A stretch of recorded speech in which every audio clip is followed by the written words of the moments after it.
Honourable Barbara Edmonds. Mr. Speaker. To the Minister of Finance, does she stand by her statement that, quote, "We have a responsibility to ensure the public gets value for its money," unquote? If so, is she confident that the government's alternative ferries will be less than the $551 million contract with Hyundai that was cancelled? Mr. Speaker, yes. I stand by the statement, which was referring to the government's decision to decline a request from Kiwi Rail to contribute additional funding to the IREX project. And yes, I'm confident that the government's alternative ferry solution for the Cook Strait will cost less than the IREX project that was started under the previous government and which blew out to a cost of at least $3 billion. Point of order, the Honourable Chris Hipkins. Mr. Speaker, this is a question on notice. It was not a question about the whole of the IREX project. It was a question specifically about the cost of the ferries. It wasn't a question about the whole project. And it's a primary question on notice. The Minister might like to respond further. Well, Mr. Speaker, the member may like to pretend you can have ships without berths and you don't need to consider the cost of portside infrastructure, but we here in the real world understand that the two must come together, and so we have considered project costs in their totality. I can also say, Mr. Speaker, that the likely cost of ferries and other infrastructure needed to support them cannot be disclosed due to commercial sensitivity. Have you not sent them a text? Supplementary. Has she set aside a tag contingency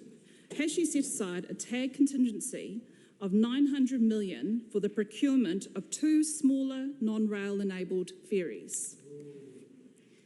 Mr. Speaker, I do not believe it is in the public interest to answer that today. The member will just have to wait until an announcement is made later this week. Supplementary. Has she undertaken a cost-benefit analysis to understand the increase in cost to users, freight operators, port operators, and the wider transport system as a result of her decision to not support rail-enabled ferries? Mr. Speaker, that question contains speculation, which I think that I do not have a need to respond to. What I can say is that Cabinet, in considering a ferry replacement option, has had in mind safety, reliability, resilience, compatibility with rail, and value for money, not just for freight users and passengers, but for New Zealand taxpayers as well. The Right Honourable Winston Peters. And the Minister explained how it was that a commission of $400 million to buy 2 ferries ended up at $3.2 billion, and 80% of that money was not to do with the ferries, but with infrastructure that was not required in the first tender that was put out in 2020, when somebody knew what he was doing when he was running the outfit. Well, Mr. Speaker, the member makes a very good point. It should be remembered that by the time we came into government, the cost of the ferries, the ships themselves, was just 21% of the total cost of IREX. That is to say, 4 in every $5 was going towards costs that weren't even ships, with the blowout having been overseen by members who were in that cabinet and sat by while New Zealanders' money was recklessly put at risk. Okay.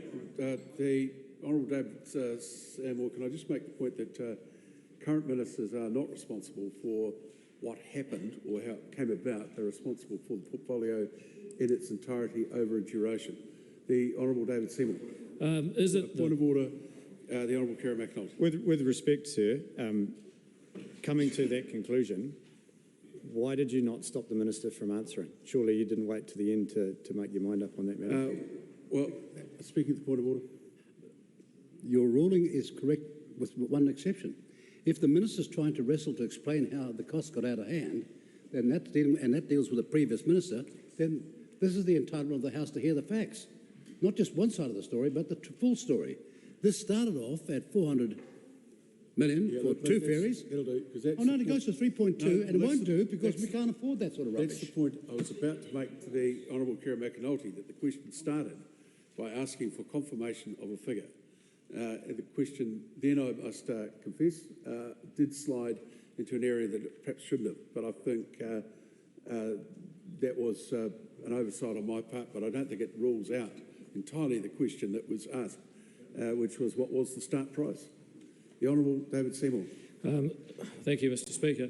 Is it the Minister's understanding that the whole point of ferries is to transport people and goods between points on the land, and therefore focusing on the price of the ferries without thinking about where they would dock is not only totally impractical but grossly fiscally irresponsible? Well, in so much as the answer will relate to the primary question, the Minister may make a comment. Mr. Speaker, yes, it may be the case that some members might like to pretend that you can buy ships without caring about supporting infrastructure, but I would say that is as fantastical as promising 100,000 Kiwi-build houses. That's enough. Look, sorry, if that happens again, the question time will be terminated for members who speak that way. The Honourable Barbara Edmonds. Has she set aside $300 million to cover the cancellation cost with Hyundai? Mr. Speaker, the negotiations with Hyundai are yet to conclude. The details of those negotiations are highly commercially sensitive. It is my responsibility to protect the taxpayer, and so I won't be disclosing details about that. Supplementary. Does she regret making the political point by refusing additional funding for KiwiRail now that her alternative deal for the new, smaller ferries could cost $900 million, the sunk costs on winding up the project are around $500 million, and the break fee could be upwards of $300 million? Can I just make the point that if the Minister were to answer that question, the Minister would be free to range very, very broadly across anything relating to this at all, given the speculative nature of the question. That's if you read standing orders, that's how it works. If you're going to ask for a strict interpretation of standing orders in one breath, then you've got to expect that the response might be similar in a further consideration.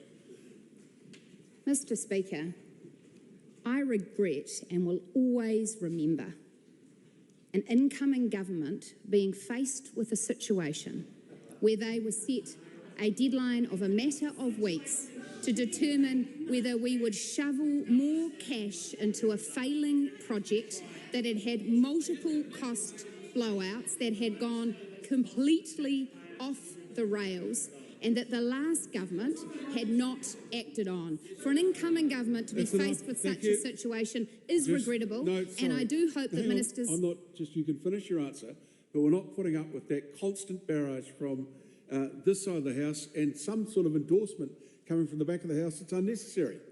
Please finish. And I would hope, Mr. Speaker, that members opposite would reflect on the mess they left behind them and the extraordinary efforts our government has had to go to clean it up. True. Is it a good deal for Kiwis that around $500 million has been written off the government's financial statements and potentially a $300 million cancellation cost as a result of her government's decision to cease the IREX project?